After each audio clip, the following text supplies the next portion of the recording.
आपण सर्वांना उर्मिला स्वयंपाकघरातून नमस्कार. आणि तांदळाचे अनारसे बनवायचे आहेत मला आज. तर मी हे तांदूळ घेतलेले आहेत 4 गिलास, या गिलासाने 4 गिलास मोजून असे.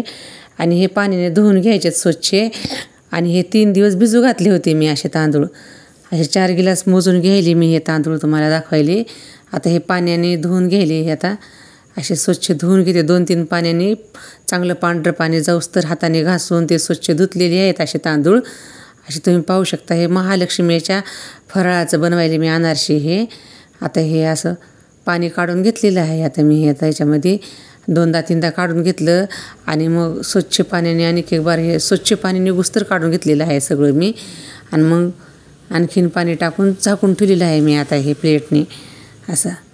आता हे ठेवून द्यायचं आणि ह्याच्यावर असं प्लेटनं झाकून ठेवायचं. 3 दिवस असंच रोज सकाळी पाणी काढत राहायचं ह्याच्यातलं सकाळी आठवणीनं, वास येणार नाही असं. आता हे 3 दिवसाचं 3 दिवसाच्या नंतर हे काढले मी झाकण ह्याच्यावरचं. आणि हे तुम्ही पाहू शकता ह्याच्यातलं पाणी अगोदर काढलं होतं मी सकाळी. रोज सकाळी पाणी काढलेलं होतं मी 3 दिवस थोडं थोडं ह्याच्यातलं.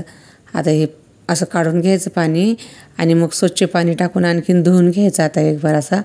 आता हे आणि हे पाण्यातून असे स्वच्छ काढलेले आहेत. आता असे दुरडीमध्ये उपसून घेतले तसे तांदूळ मी आता. आणि हे पाणी निचरल्यावर पुन्हा दुसरीकडं वाळू घालायची फॅनच्या खाली. ह्याला थोडे मी चांगले 15 मिनिट चांगले वाळू घातले होते. ओलसर राहू द्यायचे. अनारसा चांगला जाळीदार बनतो आहे ओलसर राहिले की चांगला. मग असे हे दुरडीत काढून घेतलेले होते मी.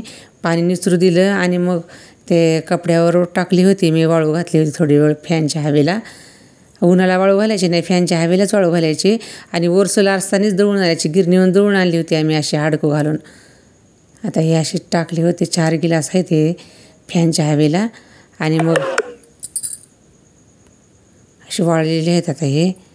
आता आणि मग हे असेच ठेवून 15 मिनिट असे धरून मग दळून आणले गिरणीतून आम्ही पिठ्याचं असं. हे पीठ असं चाळून गेले. आता आम्ही दोघी जावा मिळून फराळाचं करायला लक्ष्मीचं. तर आमचे जाऊबाई चाळायत आता हे पीठ. आणि साखर पण घेतलेली आहे. त्यांनी सांगितले की 4 गिलासाला पिठाला तांदळाच्या 2 गिलास साखर घ्यायची म्हणून. तर मग मी हे साखर मोजून दाखवली तुम्हाला.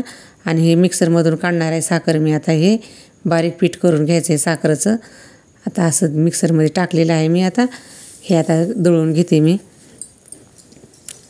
हेच पीठ झालेलं आहे आता. हे असं 2 गिलास पीठ काढून घेतलं होतं मी साखरेचं.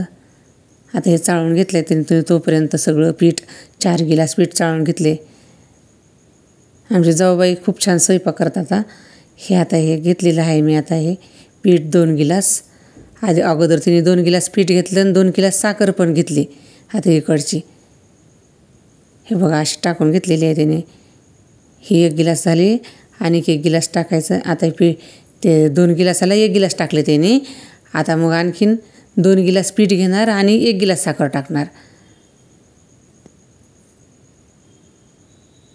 म्हणजे 4 गिलासाला 2 गिलास साखर. आता हे तांदळाचं पीठ होतं टाकलेलं 2 गिलास. आणि मग हे 1 गिलास साखर. अगोदर 2 गिलास तांदळाचं पीठ टाकलं, 1 गिलास साखर टाकली. मग पुन्हा आणखीन 2 गिलास तांदळाचं पीठ टाकलं आणि 1 गिलास साखर टाकली.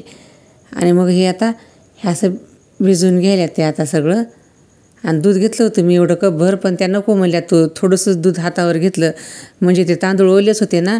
ते बघा असंच हे झालं होतं. थोडंसं दूध दिलं तर नको म्हणल्या. आणि थोडंसंच दुधानं केल्या तिने भिजू घातल्या.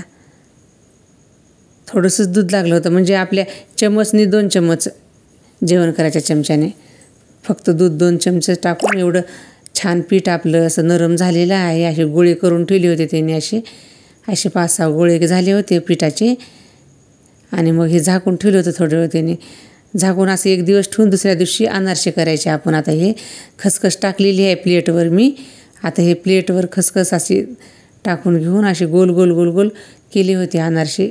खसखस पण टाकली होती खाली. आता हे प्लेटमध्ये अशी खसखस टाकलेली आहे. करंज्या पण केल्यात महालक्ष्मीसाठी. करंज्या आणि अनारसे अगोदर करून घेतलं तर आम्ही. आता हे तेलामध्ये तेल गरम झालेलं आहे. आता हे तेलामध्ये टाकायचं. आणि ते तेलामध्ये थोडंसं आम्ही पीठ टाकून बघितलं थोडं काळं झालं होतं का म्हणून. हे असं तळून घ्यायचं. किती छान फुलायले तर असे चांगले अनारसे. आणि जाळीदार पण होणार आहेत आपल्या. हे अनारसे नरम लागतात खायला. एकाच अंगी अनारसा भाजायचा. जिकडून खसखस लावली तिकडून वरी राहू द्यायची खसखस. आणि हे असा अनारसा आपला तळलेला आहे चांगला. आता हे असा जाळीदार अनारसा बनतो आहे. आणखीन आपण हे पीठ आपण असंच मळून महिनाभर ठेवून बी थोडे थोडे करून खाऊ शकतो गरम गरम कधी पण अनारसे अशी. आता हे जाळीदार बनलेलं खसखस जी असते ना ते वरूनच ठेवून तळलेले आहेत आम्ही. असे आणखीन करून तळून घ्यायचे आपल्याला आणखीन थोडीशी अनारसे. आणि तेल जाण्यासाठी मी त्या ह्याच्यामध्ये चाळणीमध्ये टाकली होती, टोपली चाळणी होती त्याच्यामध्ये टाकले होते. आता हे असे काढून घेतलेत आणखीन 2 घणे मी आता. हे आमच्या जाऊबाई अशा तळत्यात. खूप फराळाचं छान करतात आमच्या जाऊबाई. अनारसा पण दाखवतात हातानं अशा केला आहे म्हणून मी. आणि मी करंज्या तळले. मग आता त्यांनी अनारसे तळले मी करंज्या तळले. त्यांनी अनारसे केलेले हे दाखवते एवढ्या तळल्या होत्या. आणि मग मी करंज्या केल्या होत्या. महालक्ष्मीचा फराळाचा आहे. आम्ही दरवर्षी दोघी नेहमी मिळूनच करतो तर अनारसे करंज्या. खूप फराळाचा असते 5-6, पण हे दाखवायले 2 मी तुम्हाला. हे करंज्या मी अगोदर पण तुम्हाला दाखवलेली आहेत आम्ही रक्षाबंधनच्या वेळेस. आणखीन एकदा म्हणून ह्याची रेसिपी दाखवली नाही मी. आता हे अशा करंज्या अनारसा करून आम्ही खेळलेलं आहे असं. आणि हे तोडून दाखवते तुम्हाला अनारसा कसा झालेला आहे. जाळीदार झाला आहे चांगला. या मग महालक्ष्मीच्या आणि गौरी गणपतीच्या सणाला आणि लाईक सबस्क्राईब करायला विसरू नका. हे मोठ्या तांदळापासून आम्ही असे अनारसे बनवले होते. आवडलं तर कमेंट्समध्ये नक्की सांगा आम्हाला. आणि उर्मिला स्वयंपाकघरात आपलं सर्वांचं स्वागत आहे.